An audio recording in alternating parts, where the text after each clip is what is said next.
ng delivery, no? Pero pagdating talaga sa content tsaka sa flow, lalong-lalo na sa pagpili ng mga angulo, paglalaro ng mga konsepto, tingin ko all 3 rounds lumabang si Tipsy D. Props to Sinyo, pero Tipsy D all 3 rounds. Alin? No. Suporta pa rin lang sa single ko yung papaya. Grabe tong laban na to, sobra. Dito ko nakita yung dalawang MC na magaling na wala kang mahanapan ng butas. Pero at the same time, may mamananalo talaga eh. Yung baon ni Tipsy D, grabe ang galing.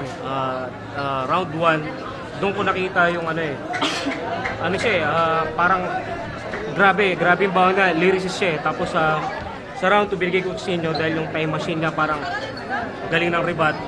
Pero pagdating ng round 3, iba pa rin yung pinakita ni Pomot magaling si Sinyo sa ribat, pero yung mga baon ni Tipsy D, parang hindi sapat yung baon na doon. Kumbaga, nakilala lang si Sinyo sa ribat, pero sa mga baon, iba yung baon ni Tipsy D, kaya Tipsy D binoto ko. Peace, man. Ayun, sa akin, nahirapan ako i-judge tong battle kasi nga, magkaiba talaga sila ng estilo. Si Sinyo, yung mga kada linya niya sumasapak. Si Tipsy D naman, may 4 bars setup siya. Pero makikita mong mga linya niya talagang pinaghirapan kada suntok. Kaiba sila ng estilo, parehas magaling. Pero round 1, binigay ko yun kay Tipsy D. Round 2 kay Sinyo kasi maganda yung mga rebat niya. Tsaka yung mga ibang mga punchline niya, medyo nagustuhan ko yun. Tapos itong round 3, binigay ko kay Tipsy D.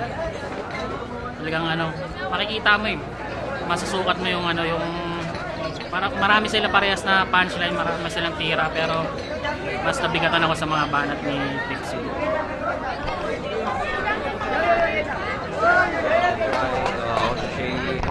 Of the music of Tipsy D versus Sinyo, judge ako ang binoto ko si Tipsy D all 3 rounds kasi parang sa aking opinion parang ang nangyari si Sinyo isang nag-wordplay na pilosofo, tapos laban kay Tipsy D na overall na flexible sa lahat ng aspeto ng rap battle.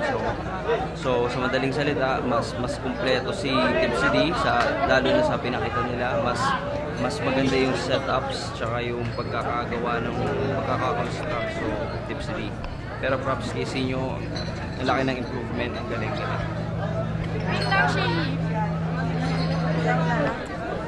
Okay na.